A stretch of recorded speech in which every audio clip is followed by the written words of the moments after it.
Hello friends, आज हम बात करेंगे डेप्रिसिएशन के बारे में। डेप्रिसिएशन क्या होता है? Fall in the value of fix assets is called depreciation. कहने का मीनिंग ये है कि जो भी हमारी फिक्स एसेट्स होती हैं, जब उनकी वैल्यू कम हो जाती है किसी भी रीज़न की वजह से, तो उसे हम क्या बोलते हैं? डेप्रिसिएशन बोलते हैं।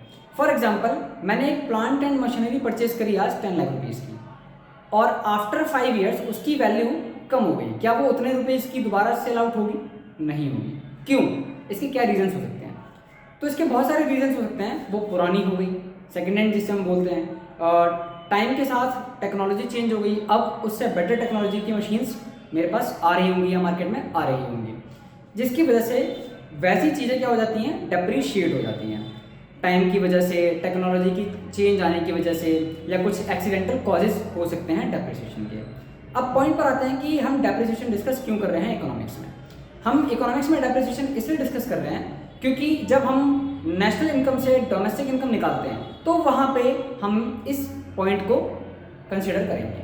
फॉर एग्जांपल, मेरे को ग्रॉस वैल्यू से नेट वैल्यू निकालनी है, तो ग्रॉस वैल्यू से नेट वैल्यू निकालने के लिए हम क्या करते हैं? डेप्रिसिएशन का यूज़ करते हैं।